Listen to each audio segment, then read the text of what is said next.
Pasamos al segundo panel, donde el tema es las políticas institucionales, en este caso de universidades. Entonces voy a invitar a que nos acompañen al rector de la Universidad Nacional del Comahue, Gustavo Crisafulli, al rector de la Universidad de Concepción del Uruguay, Héctor Sauret, y al vicerrector del Alto Valle y del Valle Medio de la Universidad Nacional de Río Negro, Pablo Boslaski, si son tan amables.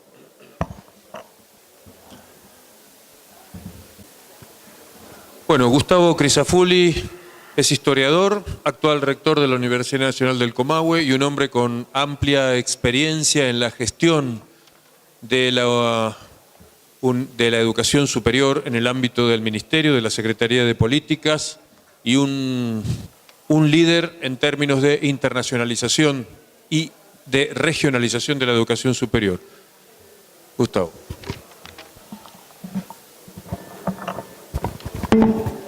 Bueno, buenos días a todos y todas. Un agradecimiento a la Universidad de Flores por la invitación de participar en este panel y fundamentalmente por la posibilidad de que las universidades de la región nos encontremos en un espacio académico, pero también político, que nos permita reflexionar sobre la problemática de la región y sobre la acción de nuestras instituciones sobre esta problemática. Así que mi agradecimiento sincero a la universidad. La verdad que lo que nos plantean es un tema bastante esotérico, que es tratar de discutir dos cosas complejas, que es la noción de desarrollo y qué decimos cuando decimos desarrollo regional, y la noción de políticas institucionales, porque ninguna de esas cosas tiene un sentido unívoco y nos plantean desafíos intelectuales importantes. Yo en primer lugar quisiera rescatar un par de cuestiones que señaló el secretario de Políticas recién y que es coincidente con lo que yo pensaba para abordar esta problemática, y es que en primer lugar pensar que el desarrollo regional, entendamos lo que entendamos por esto, y siempre le falta algún calificativo, digamos, hablamos de desarrollo económico, hablamos de desarrollo productivo, hablamos de desarrollo social, hablamos de desarrollo cultural. Hay solapamientos entre estas concepciones, pero no todas coinciden en una mirada unívoca. Y a su vez la idea de que pensar la región necesariamente es pensar el mundo, digamos. Y pensar el mundo es necesariamente pensar el punto en que nos encontramos desde una perspectiva muy amplia, que es que, y esto lo pienso más como historiador que como rector, pero bueno, soy una sola persona. Estamos llegando a un punto donde se pone en evidencia la irracionalidad profunda del capitalismo, o sea, que se basa en la concepción de una ecuación imposible que es el crecimiento infinito sobre recursos finitos. Digamos, esto que señalaba Aldo, que los recursos energéticos, renovables, no renovables, sobrepasan rápidamente nuestra capacidad de consumo si tratáramos de que todos los habitantes del planeta, que todos tenemos los mismos derechos como habitantes del planeta, consumiéramos 17 kilovatios o 12 o 7 de energía como hacen los países centrales. Con lo cual digo, estamos llegando a ese punto donde entonces la reflexión local y la reflexión regional debe ponerse en el marco de una problemática general donde básicamente lo que estamos hablando es de relaciones de poder, de relaciones asimétricas de poder, y que por lo tanto no es una discusión técnica. Quiero decir con esto, nuestra pequeña discusión sobre el shale en realidad es una nota a pie de página de un capítulo más complejo, que es el uso de la energía para el desarrollo de la humanidad, y que está, digamos, en un libro muy grandote, que es cómo vamos a hacer para garantizar a las generaciones futuras el acceso a los derechos mínimos de los que gozamos muy asimétricamente los habitantes hoy de este planeta y de esta región. Con lo cual, digo, si ponemos en ese marco, nos debemos poner a pensar en serio. Estamos discutiendo las posibilidades de un desarrollo del norte de la Patagonia que debe estar enmarcado en un espacio muchísimo más amplio, y por lo tanto la responsabilidad que tenemos como académicos, aquellos que desarrollamos investigación, que nos articulamos como podemos con la sociedad y que fundamentalmente formamos gente que va a tener que hacerse cargo de este planeta en las próximas décadas, el desafío es muy grande. Y el desafío es muy grande porque, y si lo planteamos en el campo de las políticas institucionales de la universidad, como decía Aldo, el Estado y la sociedad nos ha puesto a las universidades argentinas, pero nos pasa en todo el mundo, en un lugar muy complejo, que es donde lo que hacíamos tradicionalmente tendríamos que empezar a hacerlo de otra manera, y a su vez nos demandan hacer muchas otras cosas para las cuales nuestras instituciones no fueron diseñadas ni están preparadas. Es decir, en este sentido, el secretario lo señalaba con mucha claridad, esta división tradicional de funciones que nosotros tenemos, que por un lado tenemos la formación, por el otro lado tenemos la investigación y por el otro lado teníamos una pata floja de una mesa que era lo que llamábamos extensión y que es una concepción absolutamente aristocrática y medieval de la relación de la sociedad con la universidad, que bueno, entonces la reemplazamos por otra que no sabemos bien cómo llamarlos, nosotros lo hemos discutido incluso en nuestra universidad, decir, bueno, son los vínculos con la sociedad, las relaciones con la sociedad, la articulación, digo, pero que parece una esfera que claramente atraviesa evidentemente a las otras dos que tenemos más tradicionalmente definidas. Pero entonces digo, los desafíos que tiene la universidad contemporánea y por lo tanto la Universidad Argentina y nuestras 3 universidades que estamos sentados en esta mesa, es pensar cómo hacemos para afrontar estos desafíos de contribuir y discutir con la sociedad el desarrollo futuro, pensando que las formas en que los venimos haciendo han producido relaciones de poder completamente asimétricas entre los países, entre las sociedades y al interior de nuestras sociedades, y que esas relaciones significan la negación de derechos. Y por lo tanto, nosotros debemos construir el desarrollo de la educación superior pensándola como una construcción y una expansión de los derechos, y no solo de los derechos de los que estamos hoy, sino de los derechos de las generaciones futuras. Y esto la verdad que es un desafío desproporcionado a nuestras capacidades individuales como instituciones o como unidades de formación y de investigación, y por lo tanto requiere articulaciones sistémicas, como lo decía muy claramente hoy el secretario, que bueno, las tenemos en los papeles, pero la verdad que las articulaciones sistémicas reales entre los sistemas de educación básica, los sistemas de educación superior, el sistema científico-tecnológico y el desarrollo de las políticas públicas en el plano de la salud, la educación, la seguridad, etcétera, etcétera, requieren de articulaciones mucho más potentes que las que tenemos hoy.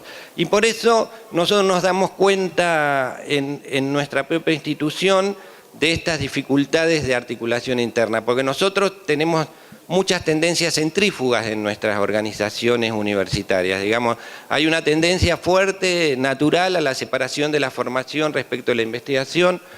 Todos sabemos que nuestros investigadores preferirían no dar clases, la cantidad de clases que les solicitamos. Nuestros profesores se sienten muchas veces agobiados por las obligaciones que implican llenar todos los papeleos del sistema científico-tecnológico para el acceso a los subsidios de investigación y a los proyectos y demás.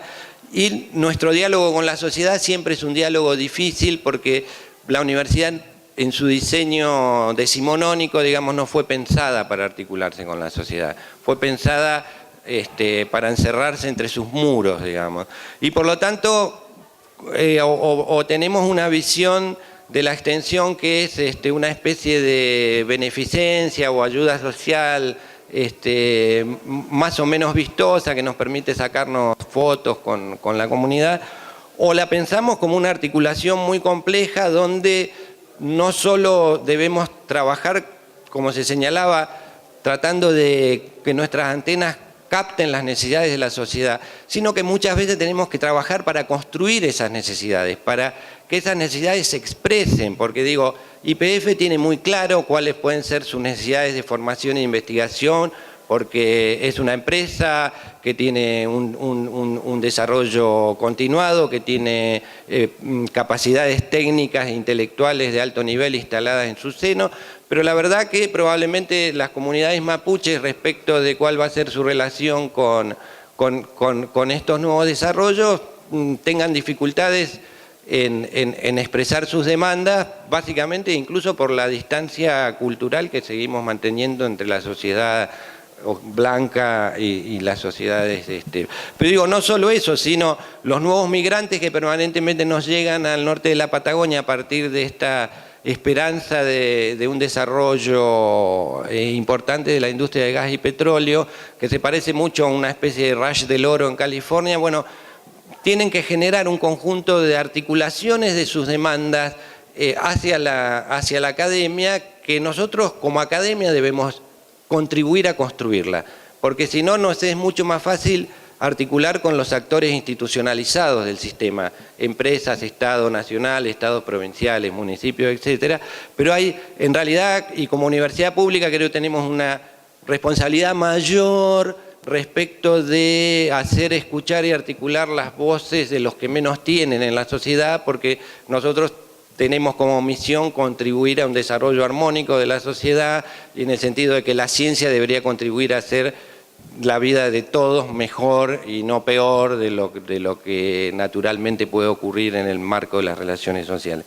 En este sentido, entonces, digo, las políticas institucionales para sostener un estilo y una forma de desarrollo que sea acorde a los ideales de la ciencia contemporánea es un desafío muy fuerte, porque las organizaciones que tenemos están diseñadas para hacer otras cosas.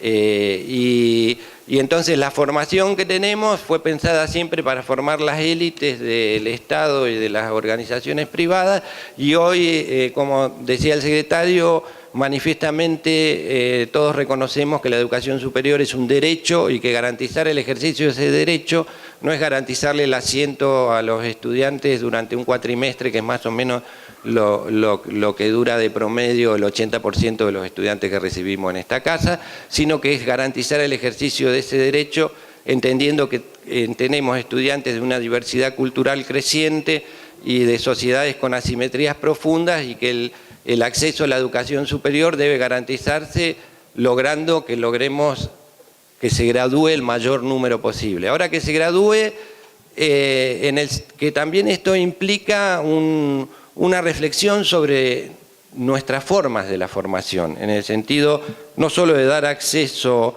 a sectores sociales que antes no accedían a los estudios superiores y lograr que se gradúen, sino que también significa repensar los formatos en que definimos las profesiones y los ámbitos profesionales, que generalmente también son producto del siglo XIX, y entonces estamos formando profesionales que creemos que su formación acaba el día que le damos su título de grado, pero resulta que el mundo real no está articulado en sus problemáticas como nuestras carreras, y que por lo tanto digamos, la idea de la educación para toda la vida, esa vieja idea que nosotros teníamos de la educación permanente en los años 70, se ha vuelto una necesidad perentoria, digamos. Los ingenieros que formamos, los economistas, los historiadores, los profesores de matemáticas, los enfermeros, ejercen su profesión en un mundo cambiante, y de necesidades cambiantes, y de tecnologías cambiantes, y de problemáticas cambiantes. Por lo tanto, el hecho digamos, la formación superior tiene hoy fecha de vencimiento como el yogur, digamos, y uno debe garantizar los tránsitos entre la vida en el mundo del trabajo y la continuidad de los estudios superiores de un modo en que antes no habíamos articulado, que es la famosa formación de posgrado, pero que, bueno, la Argentina está también culminando una etapa. Durante 2 décadas fue fundamentalmente el propio instrumento de formación de recursos humanos internos del sistema universitario, y hoy sabemos que tiene otra relevancia en esta idea de que hay, digamos, es una avenida entre el mundo del trabajo y el mundo de la formación superior. Lo mismo ocurre con la investigación, digamos. Está claro que los problemas en el mundo real no se articulan ni se tabican por las disciplinas científicas que nosotros creamos a lo largo de estos 200 años, y que tienen la mala costumbre de cruzarse permanentemente, y necesitamos ingenieros que tengan una clara formación en el campo de la comprensión de la problemática de lo social, y que tenemos que formar filósofos que conozcan el mundo de las ciencias básicas, y que nuestros enfermeros tienen que tener una buena formación que les permita moverse en el mundo de las interculturalidades en las que habitan los habitantes que tenemos que tratar y sanar, digamos. Y la verdad que esta formación más integrada de las dimensiones de la ciencia, nos falta mucho camino para hacer, nos falta muchísimo camino. Las formas que tenemos de articular nuestras carreras, que es el famoso tubo donde uno entra por un puntito y sale por el otro con un título que va a durarle para toda la vida, no funciona más así en las demandas del mundo real. Y esto significa que las políticas institucionales deben apuntar a derribar estos tabicamientos internos, a articular más fuertemente la formación con la investigación, las ciencias básicas con las humanidades, y por otro lado articularse mucho más fuertemente con la lectura de las demandas sociales, que no son claras ni son unívocas y que son muchas veces contradictorias, y que entonces la universidad debe tener las antenas muy bien paradas para poder articular todo esto. Este es el desafío de nosotros podemos ayudar a un desarrollo más integral y armónico en la medida en que podemos transformarnos internamente y romper con los moldes que heredamos de 200 años de desarrollo de instituciones universitarias. Hay instituciones que tienen más agilidad para hacer esto porque son más pequeñas o porque son más nuevas, pero la verdad es que todos tenemos la responsabilidad de hacerlo, y no lo podemos hacer en solitario, digamos, es la articulación entre las instituciones de educación superior, su complementación y su compartir el mismo horizonte de desafíos, el que nos permitirá transformar estas cosas. Pero bueno, si el mundo ha entrado en el siglo XXI y ya vamos casi terminando su primera década y su segunda década, las universidades deben hacer este tránsito con una agenda muy compleja, pero muy perentoria de transformaciones internas que nos ayuden a dar a la sociedad la respuesta que espera de nosotros, y que es una respuesta que tiene aristas muy difíciles, pero que si algún sentido tiene que los ciudadanos argentinos sostengan nuestras instituciones universitarias, es que podamos ayudarlos a construir una vida mejor. Gracias.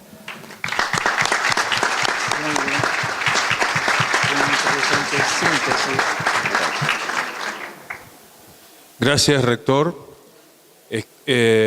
Atendemos ahora entonces los conceptos que nos brinde el doctor Héctor Sauret, quien es abogado, constitucionalista, es rector de la Universidad de Concepción del Uruguay y actualmente es vicepresidente del Consejo de Rectores de Universidades Privadas. Muchas gracias. Estoy viviendo la jornada con el interés de presentarles algunas ideas, pero fundamentalmente con la necesidad de escuchar a todos los protagonistas, a los que nos han precedido, y también articular con el pensamiento de quienes nos acompañan como público y actores. Agradezco a la Universidad de Flores la invitación y quiero decirles que la última vez que visité esta sede, hacia 2009, Chipoleti tenía una dimensión de población de una franja de 45.000 habitantes. Anoche, cuando veníamos desde el aeropuerto a la sede, el taxista me referenció que la población aproximadamente está en una franja de entre 95.000 y 100.000, según cómo se compute la periferia de la ciudad. La verdad que han hecho un desarrollo absolutamente ponderable, y permítanme que ese sea el rasgo central de mi exposición. La Patagonia es de la esencia del desarrollo de la nación.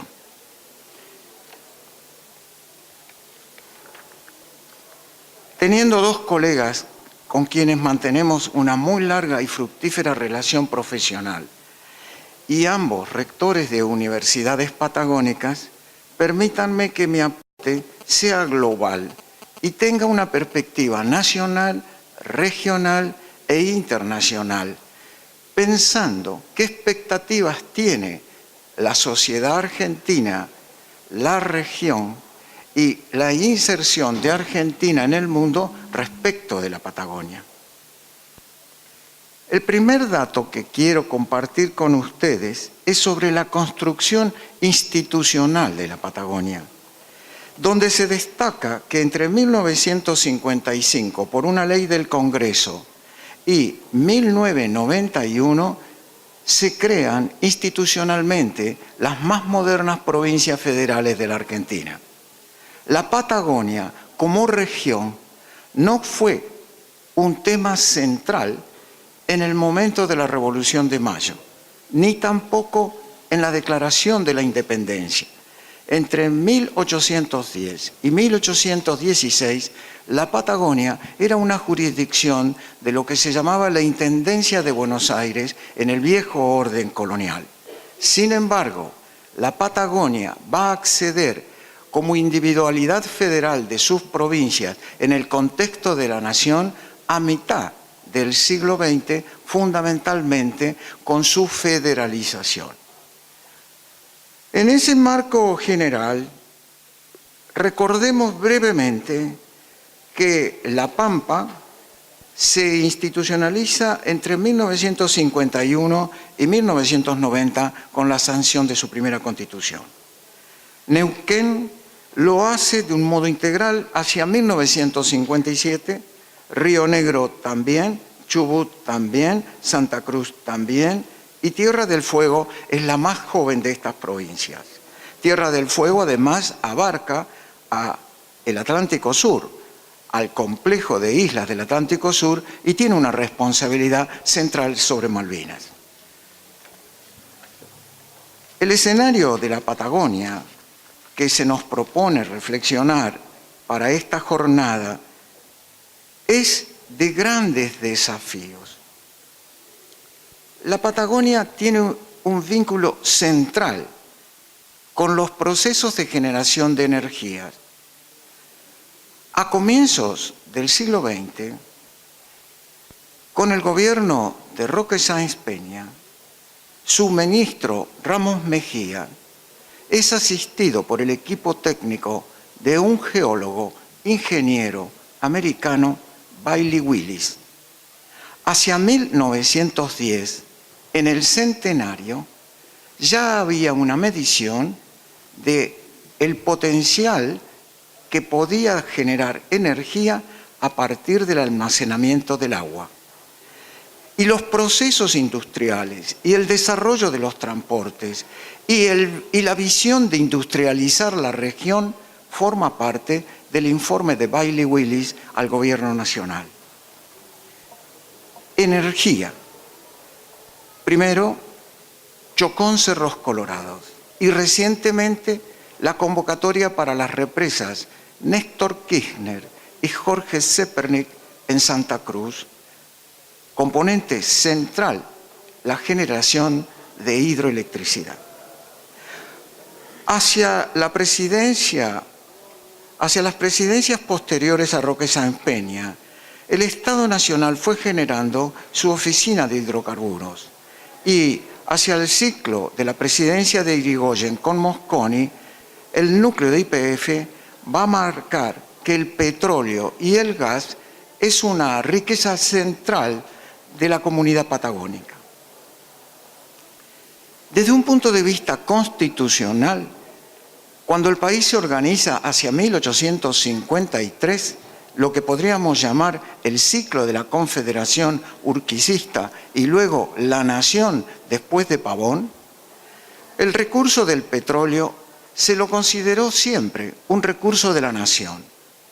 En la Constitución de 1949 estaba el recurso del petróleo como patrimonio de la nación. Luego viene la enmienda de la Revolución Libertadora, la Constituyente de Santa Fe y la Constitución vigente que tenemos hoy, que la podríamos llamar como 1853-60, con las enmiendas de 1994. En 1994, los constituyentes entendieron que el petróleo debía ser reconocido como un recurso de las provincias. Permítanme que yo diga en esta jornada que, a mi criterio, la cuestión constitucional no está concluida.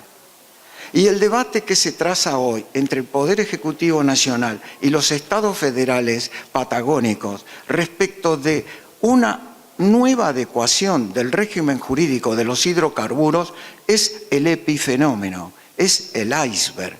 Pero todos debemos comprender que el debate constitucional no está concluido por tres motivos.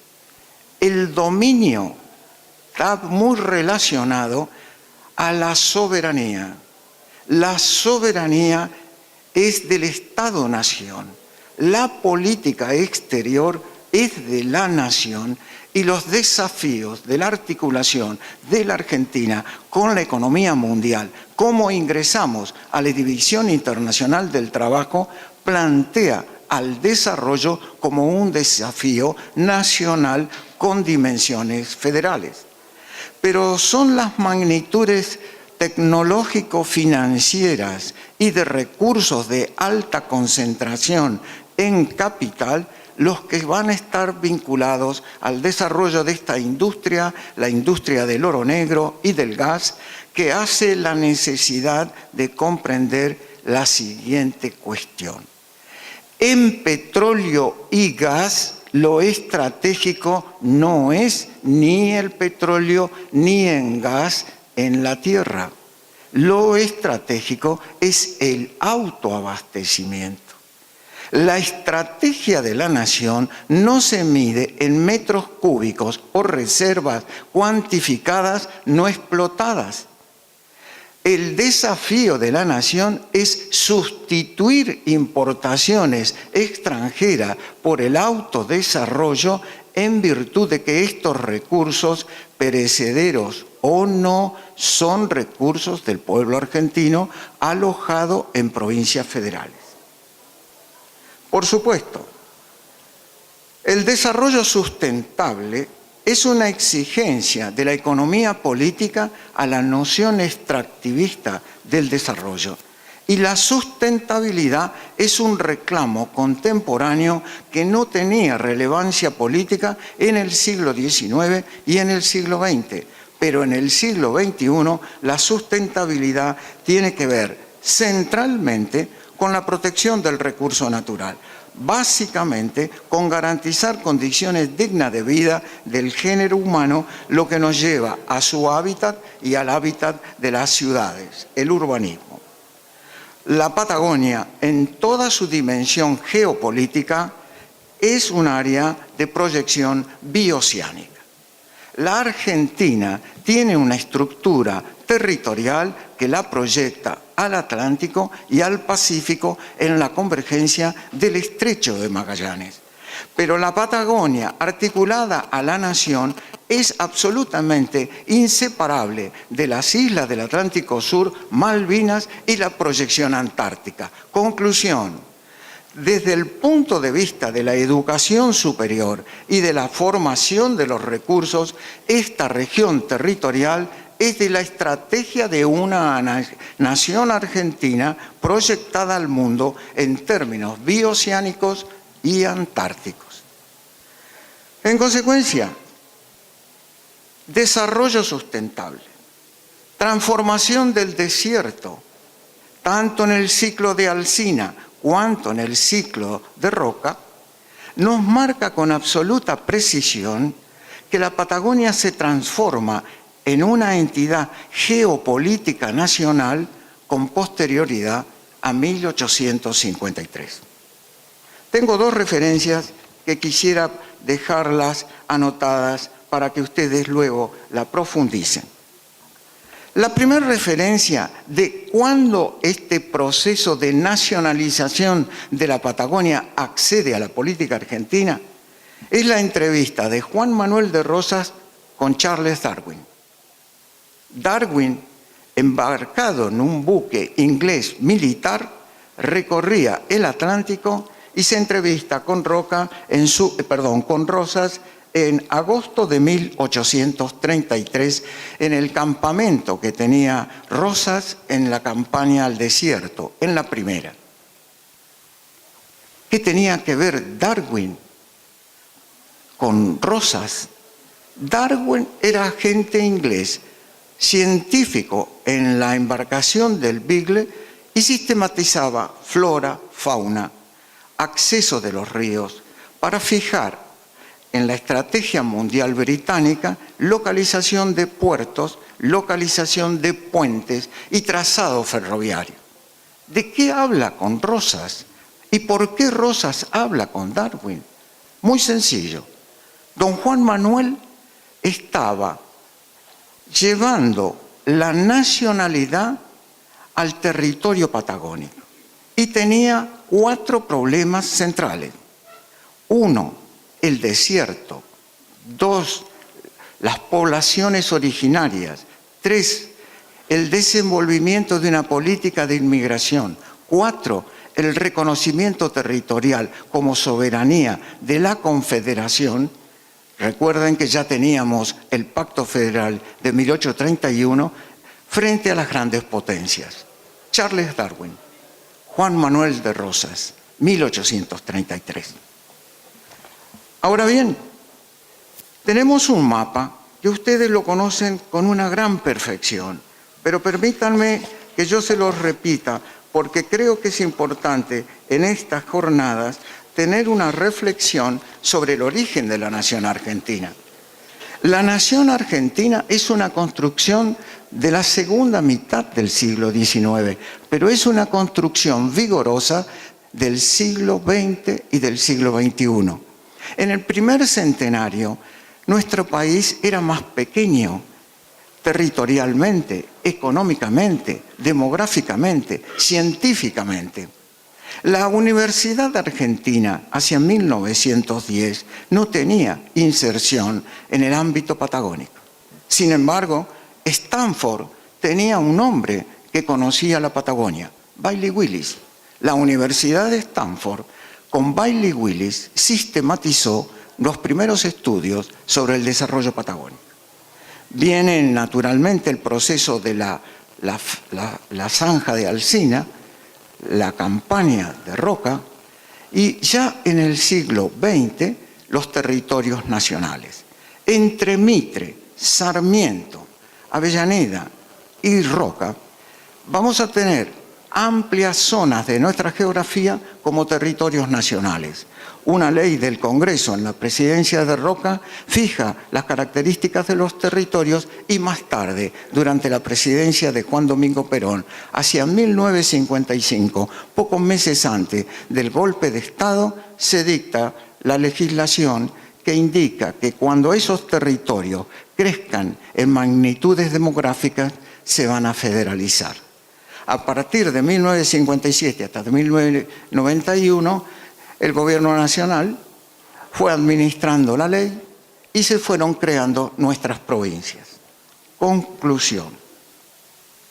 Hilvanar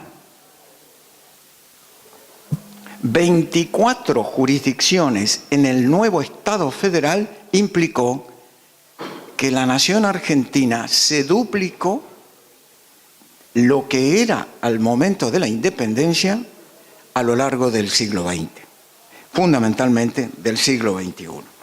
Presentada la geografía, la evolución política y la evolución de carácter institucional, vayamos a la educación superior. Les recuerdo que el enfoque que estoy presentando lo hago más desde la perspectiva del Consejo de Rectores de Universidades Privadas, con 63 instituciones, 450.000 estudiantes, un ahorro al Estado Nacional de $1.000 millones año y una tasa de retención de sus alumnos del 60-65%. Con una graduación que está entre el 40 al 45% de los alumnos que ingresan al primer año. Esa potencialidad de la iniciativa privada, que tiene 50 años en la vida del país, tiene una incipiente inserción en el mundo patagónico. En una diapositiva he sistematizado la creación de las universidades nacionales patagónicas que me permiten, diría de un modo frágil pero sintético, que en los últimos 3 años se ha conformado un CEPRES Sur con muy importantes universidades a las que reconozco y pondero, con 2 sedes de universidades privadas, FASTA en Bariloche y UFLO en Chipoleti, y el acceso de una tercera universidad privada que cubre la totalidad de las provincias patagónicas con educación no convencional a distancia, la Universidad Siglo XXI. La verdad que yo estoy muy feliz personal e intelectualmente de estar con ustedes aquí. Creo que lo que va a pasar en esta jornada no es el cierre de ningún ciclo, sino la apertura de un gran proceso de esclarecimiento. Mis conclusiones son 3. Primero, destacar que la educación superior constituye un insumo cultural necesario para el desarrollo sustentable. Lo segundo, quiero compartir con ustedes un concepto que escribió Arturo Frondizi cuando estaba preso en Tunquelén, en Bariloche, en 1963. Si ha habido en la vida de la República un presidente que comprendiera el desafío de la Patagonia, ha sido el presidente Frondizi. Pero en el testimonio que yo les quiero leer, lo hace reflexionando sobre un protagonista clave de la Patagonia moderna, que es el geólogo Bailey Willis, que hizo el informe sobre el desarrollo patagónico hacia 1913. Dice Frondizi: Ramos Mejía, ministro del presidente Roque Sáenz Peña, que contrata a Bailey Willis, Ramos Mejía y Bailey Willis fueron precursores de quienes desean y trabajan apasionadamente para que la Patagonia sea no solo un pedazo integrante del territorio patrio, sino uno de los centros dinámicos fundamentales de la grandeza de la nación. Centro dinámico fundamental de la grandeza de la nación. Precisamente el informe de Bailey Willis, presentado oficialmente, era un anticipo en épocas del centenario. El informe tiene un componente de relevamiento para generar grandes presas hidroeléctricas. Acá estuvo el antecedente del Chocón Cerros Colorado. El segundo punto del informe era crear una ciudad industrial que se la ubicaba en torno del Nahuel Huapi, que era Bariloche. Una ciudad industrial que Bailey Willis definía como la Mendoza del Sur. Ahora bien, esa ciudad industrial, para transformar con valor agregado la materia prima de la región, tenía que estar complementada por una universidad industrial y de las artes. Allí está el potencial histórico de esta región, que se ha hecho con poblaciones originales.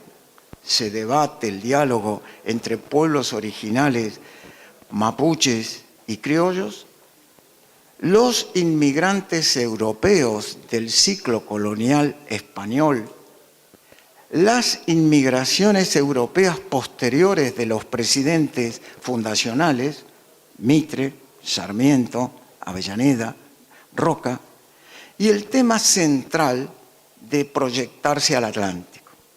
Bailey Willis, 1910-1914. La segunda conclusión es ponderar la necesidad de articular la universidad con la sociedad y con el Estado. Permítanme que tenga un instante de reflexión al nuevo protagonista político de esta Argentina de masas. La Argentina de masas, Chipoleti, de 40.000 a 100.000 habitantes, la Patagonia, de desierto a grandes conglomerados, grandes ciudades, grandes extensiones. ¿Quién es este nuevo protagonista de la democracia? El intendente.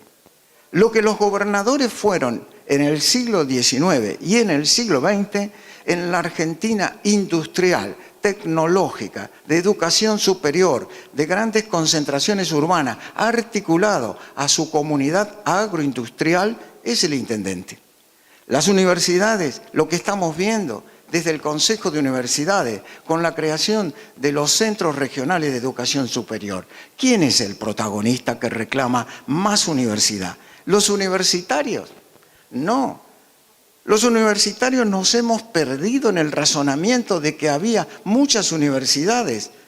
No, mis queridos amigos, el país tiene el número de universidades que la vacancia de educación superior le ha indicado, pero el Congreso de la Nación nos ha enseñado que tiene que haber más universidades, pero el Poder Ejecutivo entiende que tiene que haber también más universidades privadas. Universidades públicas, creadas por el Congreso. Universidades privadas, por la iniciativa privada homologada por el Poder Ejecutivo Nacional. Universidades provinciales, como en Chubut o en Entre Ríos, creadas por la legislatura. A más país, más democracia. A más democracia, más república. Pero más república implica más ciudadanía. Más ciudadanía implica más educación y más educación superior. Hay un vínculo central que yo quiero enfatizar y es que la educación superior está articulando con procesos industriales y con procesos de servicio. Hoy, cualquier plan de mejora en cualquier área científica que tenemos que concertar con la CONEAU en el marco de las políticas de validación de la calidad, articulan la investigación, la innovación y la transferencia con procesos productivos. Mi universidad, pequeña, articulada con la comunidad agropecuaria, tuvo que mejorar la enseñanza y la práctica de la genética y hoy en su campo tiene un rodeo y una cabaña y somos productores de reproductores bovinos, raza Simmental y competimos en Palermo y en las ferias regionales. Más conocimiento, más transferencia, más inversión, más recursos humanos. Un vínculo virtuoso, universidad, sociedad, producción, Estado, intendentes. La proyección.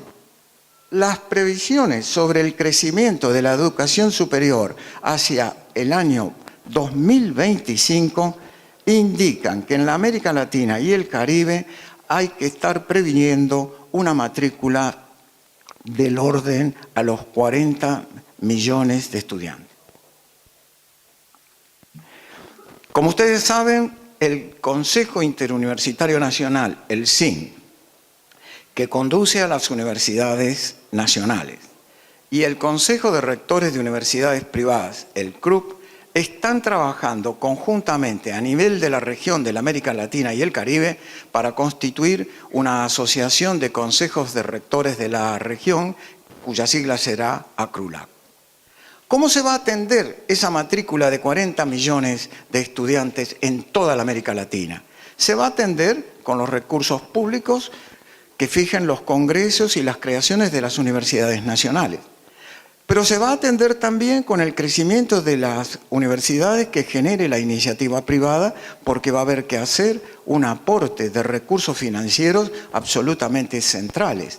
En conclusión, los invito a pensar que dentro de lo que son las políticas institucionales del desarrollo sustentable, la universidad es un espacio plural, abierto, comprometido, de articulación con la creación de una Argentina más democrática, más republicana, con el aseguramiento de la división de los poderes, con el aseguramiento de los derechos, declaraciones y garantías, con una democracia de más calidad institucional, pero fundamentalmente con el principio de que la democracia se torna débil cuando el conocimiento es débil.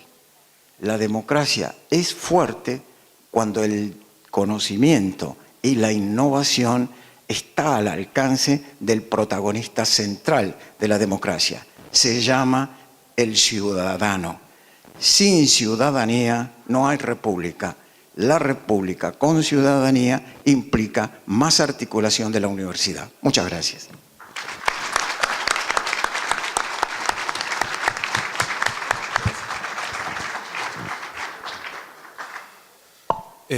Atendemos ahora a el doctor Pablo Goslavsky, quien es el vicerrector de la región Alto Valle y Valle Medio de la Universidad Nacional de Río Negro y quien nos acompaña, además trayéndonos el cálido saludo de su rector, el doctor Juan Carlos del Bello.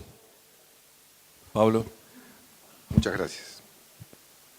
Primero, como corresponde, el agradecimiento a la participación de este ya un auténtico clásico, al que pondremos nuestro granito de arena para que se mantenga en el tiempo y se fortalezca como un ámbito de debate, de participación generalizada de actores del sector público y privado que acerquen ideas, puntos de vista a problemas o interrogantes que aquejan a la región.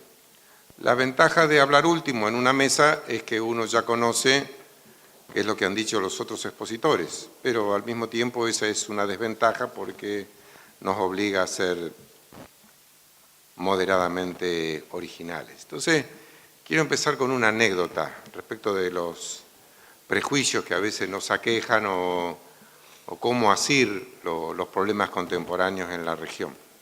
Lo consultaron a Umberto Eco respecto de unas declaraciones de un alcalde, de lo que sería un intendente nuestro, de alguno de las ciudades del norte de Italia, de la Liga del Norte. No recuerdo si era Torino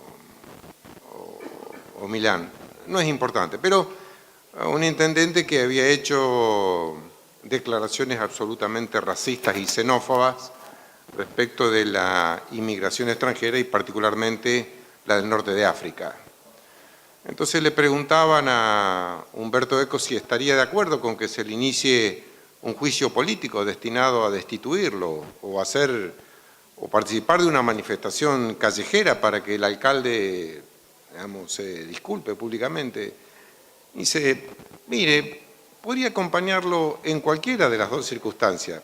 Si va a ser destituido o no dependerá de la mayoría que se alcance y ahí son cuestiones de orden política. Yo lo que estoy considerando más bien es la violación a valores planetarios. Entonces yo lo que recomendaría es que los directivos escolares y los maestros tomen nota de los exabruptos y de la ofensa que ha hecho a la humanidad el alcalde de la ciudad y formen a nuestros jóvenes y adolescentes en valores tales que el día de ellos, cuando a alguno le toque ser alcalde o intendente de esta ciudad, no los esté reproduciendo. O sea, que sea la educación la que forme en valores para que aquello que hoy nos cuesta mucho corregir, al menos no se repita con las futuras generaciones. Y creo que con esta perspectiva nosotros podemos considerar digamos, estos interrogantes y los problemas que atravesamos en relación a la energía y en particular a una componente clave como es el petróleo. De hace años que se viene diciendo ya que hemos alcanzado el cenit de la producción petrolífera. Luego el vicerrector de nuestra sede andina, Roberto Cosul, nos va a ilustrar al respecto. Lo que sí es cierto que el precio del barril del petróleo pasó de $3 en algunas circunstancias contemporáneas donde vale casi 50 veces más. Y por lo tanto unas restricciones energéticas en el planeta absolutamente desiguales, como lo hizo conocer el secretario de Políticas Universitarias, pero que están presentes. Y por otra parte, una dependencia que no puede reducirse frente a fuentes no renovables de producción energética, como es el gas, el petróleo y el carbón, que ocupan el 86% de los recursos que a la fecha generan energía. El petróleo en particular mueve el 90% de los transportes en todo el planeta y por sí solo ocupa el 35% del origen de la energía también en todo el planeta. En el interín nosotros nos encontramos con un descubrimiento vecino en Neuquén, que es una de las razones, tal vez de las más importantes por las que estamos aquí presentes, que tenemos que analizarlo en distintas perspectivas, en particular la universidad. O sea, cuál tiene que ser el abordaje, que obviamente no tiene que ser desde el punto de vista de la producción, no tiene que ser desde el punto de vista de las decisiones políticas, sino que tiene que ser en la dirección que indicó Humberto Eco de cómo tienen que ser respondidos los problemas y los interrogantes contemporáneos. En primer lugar, no podemos compartir ni una visión productivista a ultranza, que dice, bueno, el petróleo tiene que ser sacado, cueste lo que cueste, con el daño ambiental que produzca y la salud. Pero tampoco con la perspectiva de lo que yo llamo el neoconservadurismo ambiental, que es la protección a ultranza del ambiente por sobre las condiciones y el formato de la vida contemporánea. O sea, si nosotros tomáramos la decisión de abandonar hoy las fuentes energéticas no renovables, pues tendríamos que volver a la era de bronce. No se hace en un lugar bajo el sol.